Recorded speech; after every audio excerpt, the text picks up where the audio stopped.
السلام علیکم ورحمۃ اللہ وبرکاتہ نحمده ونصلی علی رسولہ الکریم اما بعد فاعوذ باللہ من الشیطان الرجیم بسم اللہ الرحمن الرحیم سورۃ البقرہ رکوع نمبر 14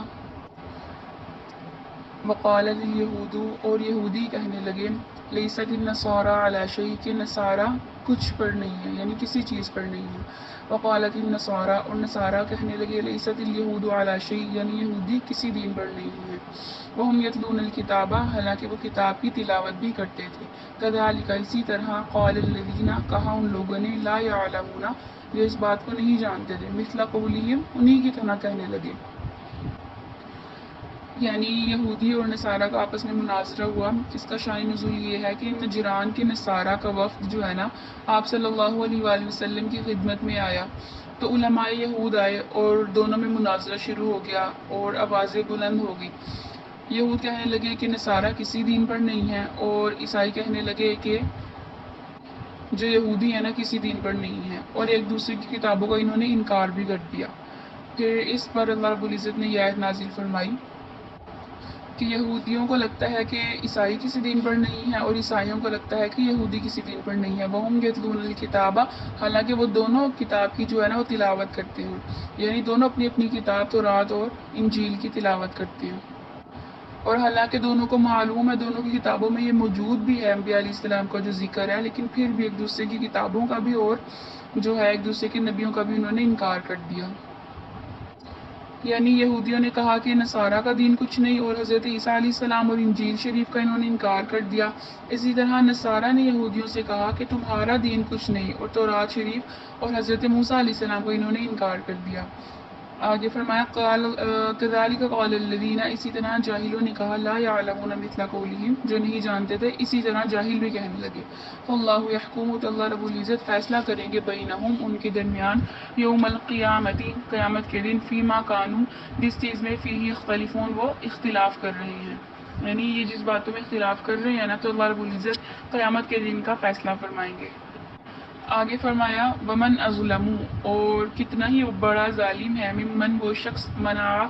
جو روکے مساجد اللہ کی مسجدوں کو روکے ان یذکر فیہا کہ اس میں ذکر کیا جائے یعنی اس میں اللہ رب العزت کا نام لیا جائے اسمہ اللہ کا نام وسعى اور وہ شخص کوشش کرے فی خرابیہ اس کے ویران کرنے کی یعنی کتنا ہی بڑا ظالم ہے وہ شخص جو اللہ رب العزت کی جو مساجد ہیں ان کو روکے کہ اس میں اللہ رب العزت کا نام لیا جائے اور اس میں خرابیاں پیدا کرنے کی اس کو ویران کرنے کی وہ کوشش بھی کرے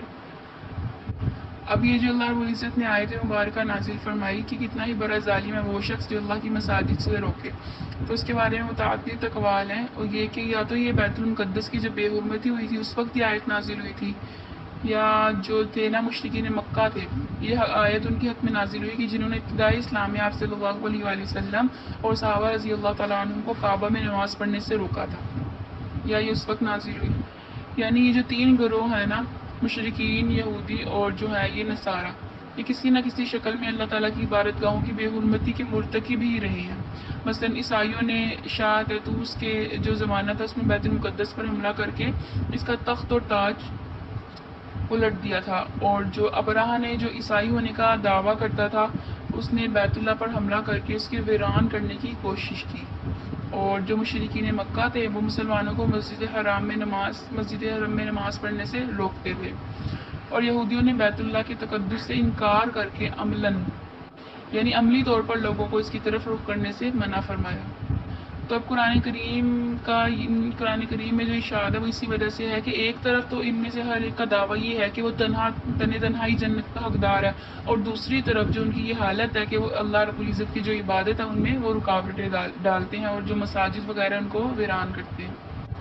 اولئک یہی لوگ ہیں ما کان لہم نہیں ہے ان کے لیے یدخلوها کہ وہ مسجدوں میں داخل ہو الا خائفین مگر ڈرتے ہوئے لہم فی الدنیا ان کے لیے دنیا میں خزی رسوائی ولہم فی الآخرۃ اور آخرت میں بھی عذاب عظیم ان کے لیے کیا ہے دردناک عذاب ہے آگے فرمایا وللہ المشرق والمغرب اور جو اللہ ہی کے لیے ہے مشرق بھی اور مغرب کی جانب بھی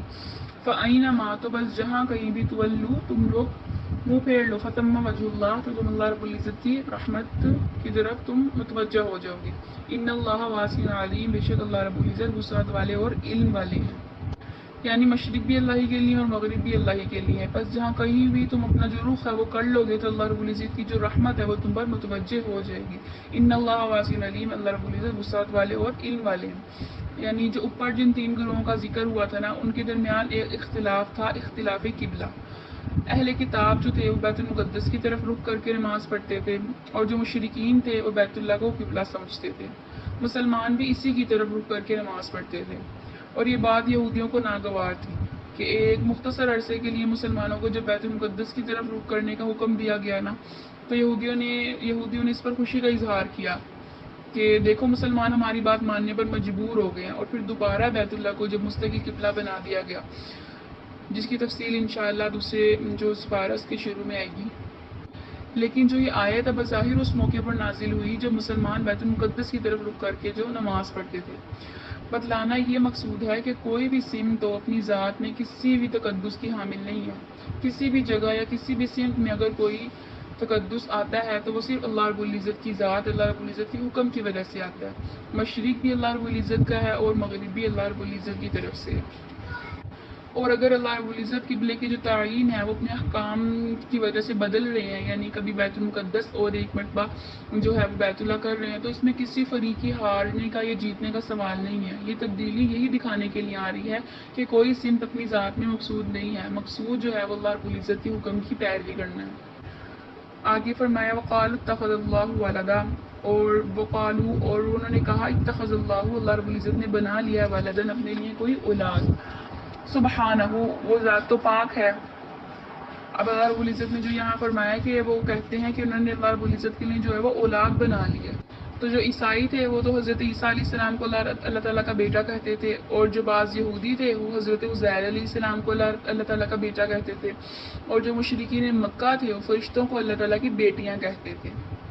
یہ آیت ان سب کی تردید کے بارے میں نازل ہوئی۔ مطلب یہ ہے کہ اولاد کی ضرورت صرف اسی کو ہو سکتی ہے جو دوسروں کی مدد کا محتاج ہو۔ تو اللہ رب العزت تو پوری کائنات کے مالک ہیں، اور کسی کام میں کسی کی مدد کی اللہ رب العزت کو ضرورت بھی نہیں ہے، پھر اللہ رب العزت اولاد کی محتاج کیسے ہو سکتے ہیں؟ تو اللہ رب العزت نے سبحانہ کہہ کر ان سب کے جو باطل عقائد ہیں ان کو رد کر دیا کہ اللہ رب العزت کی ذات پاک ہے۔ بل لہو، لیکن اللہ رب العزت کے لیے ہے ما فی السماواتی، جو کچھ آسمانوں میں ہے، والارض، اور جو زمینوں میں ہے۔ کل اللہ قانتون، سب اللہ رب العزت کی فرما برداری کر رہے ہیں۔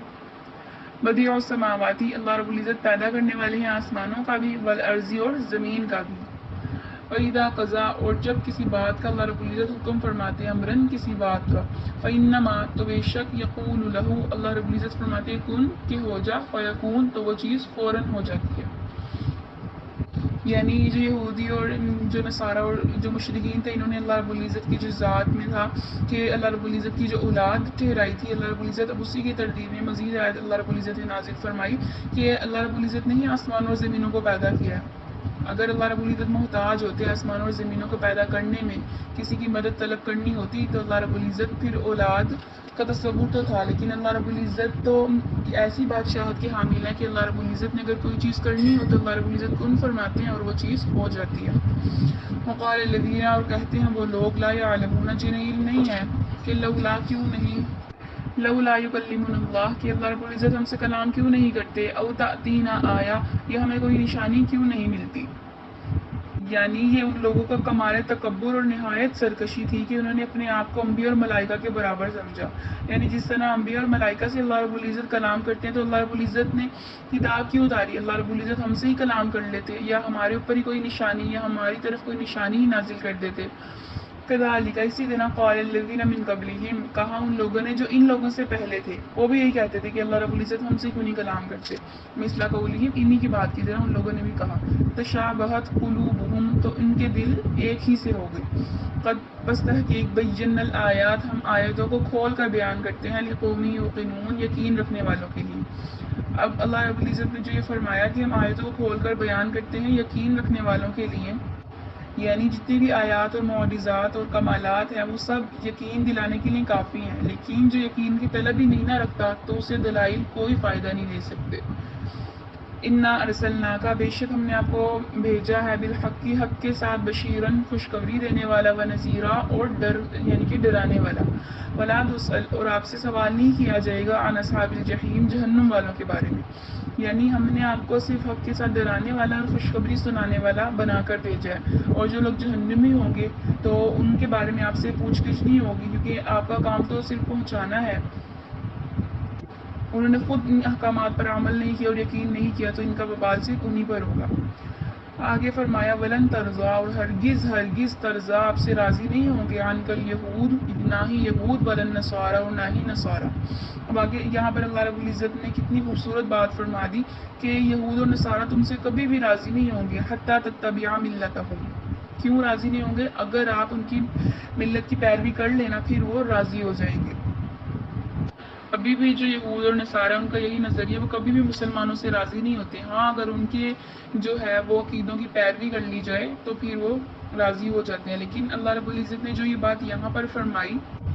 اگرچہ یہ بات آپ صلی اللہ علیہ وآلہ وسلم سے بالکل ناقابل تصور تھی کہ آپ علیہ السلام کبھی بھی یہود اور نصارہ کی پیروی کریں گے، لیکن آپ کفار کی خواہشات کے پیچھے چلیں گے، یہ بات بالکل ہی ناقابل تصور تھی، لیکن اس آیت نے فرض محال کے طور پر اللہ رب العزت نے جو ہے یہ آیت نازل فرمائی اور اصول بتا دیا کہ اللہ تعالیٰ کے نزدیک جو شخصیات ہے نا ان کی جو اہمیت ہے نا وہ ان کی ذات کی وجہ سے نہیں ہے، یعنی شخصیات کی اہمیت ان کی ذات کی وجہ سے نہیں ہے بلکہ اللہ رب العزت کی اطاعت کی وجہ سے ہے، اور آپ صلی اللہ علیہ وآلہ وسلم تو ساری مخلوقات میں سب سے افضل اسی بنا پر ہیں کہ اللہ رب العزت کی سب سے زیادہ فرمانبردار ہیں۔